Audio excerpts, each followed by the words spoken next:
ini adalah hari baik.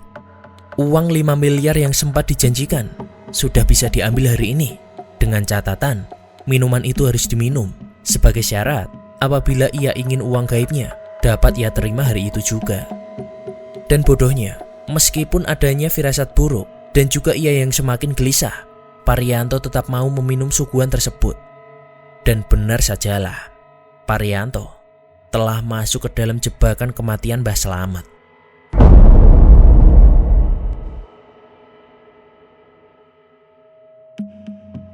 Sesaat setelah ia minum minuman itu, ia langsung merasakan ada sesuatu yang aneh yang tengah terjadi pada dirinya. Beliau merasa pusing dan juga sedikit lunglai.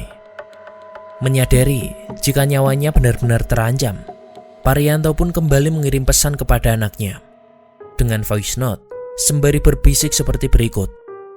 Lokasinya ini di mana? Ini lokasi di rumahnya dia gitu loh.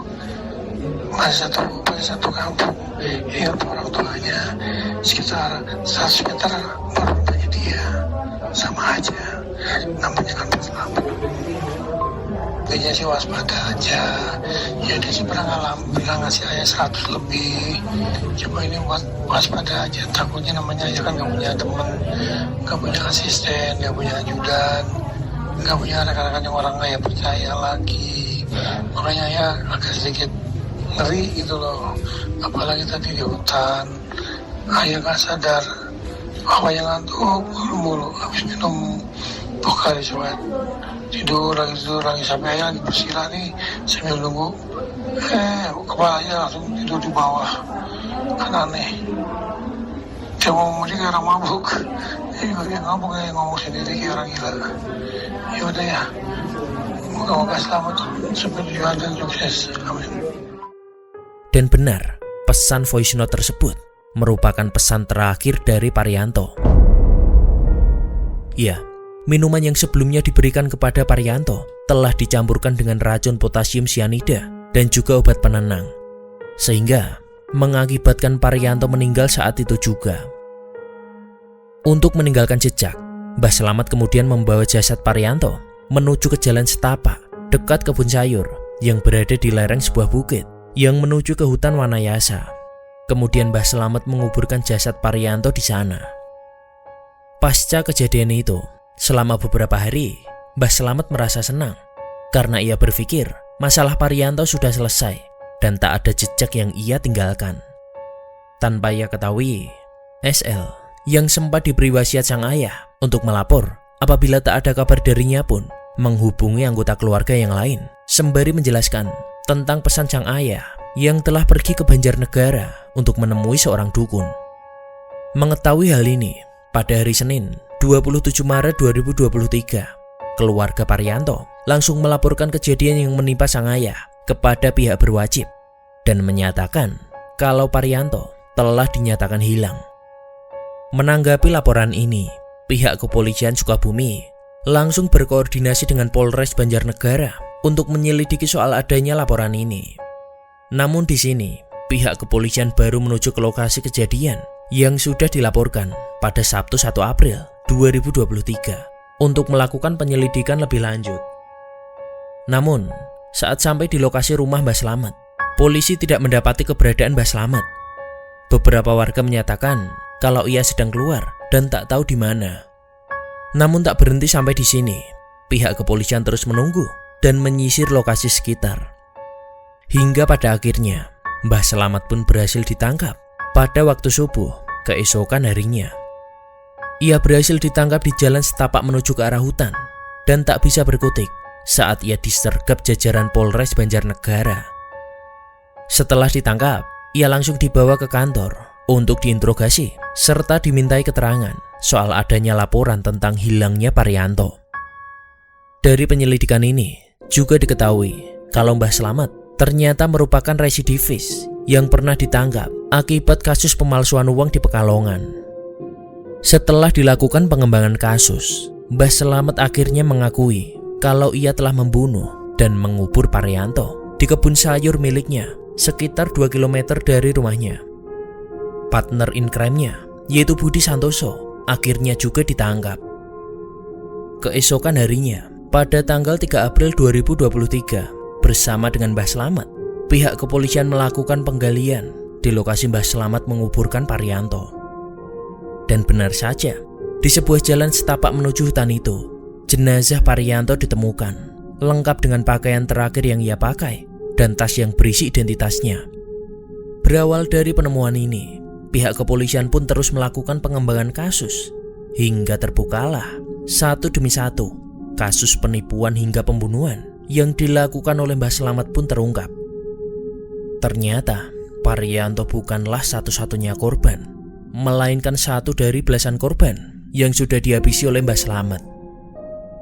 Melalui penyelidikan lebih lanjut, ternyata Mbah Slamet sudah melakukan aksinya sejak tahun 2020 dengan total korban sebanyak 12 jiwa dengan rentang usia 25 hingga 53 tahun. Dari semua korban, ada 8 orang laki-laki dan 4 orang perempuan. Bahkan, 4 orang diantaranya merupakan pasangan suami istri yang berasal dari Lampung. Selain dari Lampung, korban lain juga berasal dari Jawa Barat, Yogyakarta, hingga Sumatera Selatan. Berawal dari kasus hilangnya Parianto, seluruh kejahatan Mbah Slamet CS pun akhirnya bisa diungkap. Semua korban memiliki tujuan dan pola yang sama, yaitu mereka datang akibat bujuk rayu Budi Santoso dengan tujuan untuk menggandakan uang, kemudian menjadi korban saat mereka hendak menagih uang yang dijanjikan. Namun untunglah, tak semua calon korban tewas di tangan dukun Slamet. Ternyata ada juga yang selamat. Pria itu mengaku sudah sempat datang ke rumah Mbah Slamet dan mengaku sempat menjadi pasiennya pada Oktober 2021 lalu. Mulanya, ia bertemu dengan Budi Santoso. Budi ini adalah perantara dari Mbah Slamet. Ialah yang selalu mempromosikan penggandaan uang ini di akun Facebook miliknya. Budi bahkan mengarang cerita kalau ia pernah lepas dari jerat hutang berkat peran Mbah Slamet. Saat itu, saya bilang sedang punya masalah, saya sedang kolaps, dan saya mau bayar hutang-hutang saya, ucap pria itu. Tak hanya bayar hutang, pria ini juga ingin bangkit dan punya modal usaha. Saat dipertemukan Budi dengan Slamet, pria ini ditanya, mau uang berapa banyak? Kalau buka usaha, kamu butuh duit berapa? Ucap si dukun. Mendengar tawaran itu, spontan ia berkata, 5M Mbah. Dan Mbah Slamet pun langsung menyanggupinya. Mendengar jawaban sang dukun, pria itu pun tergiur mendengar uang yang disepakati sampai 5 miliar. Mbah Slamet pun langsung menyanggupi begitu saja, ucap pria itu. Saat itu, Mbah Slamet juga langsung minta uang, katanya untuk upah sebesar 150 juta. Uang hasil penggandaan itu adalah triknya. Nanti saya minta upah. Upahnya itu duit yang dari kamu, ucap Mbah Slamet. Kemudian disuruhlah uang itu ditaruh dulu di sebuah kardus cukup sebanyak 11 juta. Dan itu katanya sebagai tanda keseriusan dari pria itu. Dan untuk tambah meyakinkan, korban lantas diajak untuk membuat semacam surat kesepakatan, yaitu surat perjanjian yang dibuat di atas materai. Perjanjian bermaterai itu berisi, jika uang tak berhasil digandakan, maka uang itu akan kembali semua kepada saya. Dan saya langsung tanda tangan di atas materai, ungkap pria itu. Sang pria selamat karena ia berkaca dari kejadian masa lalu yang dia baca dari salah satu berita. Ada pemberitaan lama bahwa sempat ada kejadian di Magelang dan polanya sangat mirip. Melihat keanehan ini, pria itu sadar Mbah Slamet tidak memiliki kemampuan penggandaan uang. Dari melihat cara bicara dan juga keadaan Mbah Slamet, pria itu mengaku sangat curiga jika ia akan celaka oleh Mbah Slamet, dan firasatnya ternyata benar. Untunglah saat itu, ia sama sekali tak mau menyentuh apapun, entah makanan atau minuman yang disediakan oleh Mbah Slamet. Menurut sang pria, dukun Slamet itu sebenarnya tidak punya kemampuan apa-apa. Intinya, yang punya kemampuan pintar bicara dan juga merayu itu adalah Budi Santoso. Dan menurutnya, dalang dari semua kasus ini adalah Budi Santoso. Ia yang membawa korban sampai mengantarnya ke rumah Mbah Slamet. Dan kemudian Slamet Toharilah yang berperan sebagai dukun saktinya, Tutu pria itu. Dan hingga saat ini proses penyelidikan masih berlangsung. Karena tak dapat dipungkiri, kemungkinan jumlah korban bertambah masih sangat besar. Atas adanya kasus ini, warga desa pun dibuat gempar karena tak ada satupun dari mereka yang menaruh curiga kepada Mbah Slamet. Selain memang rumah Mbah Slamet yang jauh dari area pemukiman warga lain, Mbah Slamet memang dikenal antisosial dan jarang bertemu dengan warga lain. Namun, salah satu yang membuat warga tak habis pikir adalah jumlah korban yang terbilang cukup banyak. Dan ternyata, mereka semua dikuburkan di lokasi yang sering dipakai untuk berlalu lalang, yang memiliki kebun sayuran. Dari ke-12 korban, masih ada 4 identitas yang belum dapat teridentifikasi. Dan sejauh ini, sudah ada 28 laporan dari keluarga yang merasa ada anggota keluarganya yang hilang. Dan untuk menanggapi laporan ini, pihak kepolisian masih terus melakukan penggalian di area tempat ditemukannya ke-12 jenazah sebelumnya. Sekian kronologi kisah yang bisa Bang Pet sampaikan. Seharusnya, tanpa Bang Pet jabarkan lagi pun, teman-teman yang menonton pasti sudah bisa mengambil kesimpulan sendiri. Simpelnya gini, kalau memang bisa menggandakan uang, kenapa malah menggandakan uang buat orang lain? Kenapa nggak buat dia sendiri aja? Toh, katanya sekali menggandakan bisa sampai 5 miliar.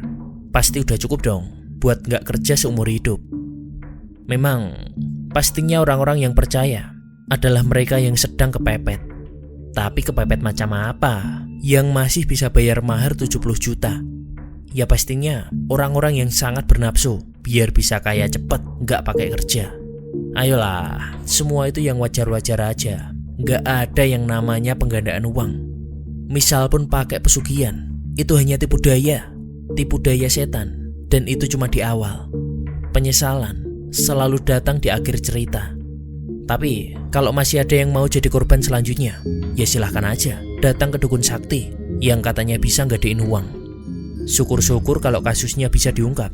Kalau enggak, maaf apabila ada salah ucap atau salah kata. Di hari yang penuh kemuliaan ini, mari kita bersihkan hati dan juga pikiran. Juga untuk siapapun yang masih berada di jalan sesat, bertobatlah, karena tak ada kata terlambat untuk kembali ke jalan yang benar. Sekian dari Bang Pets, dan wassalamualaikum warahmatullahi wabarakatuh.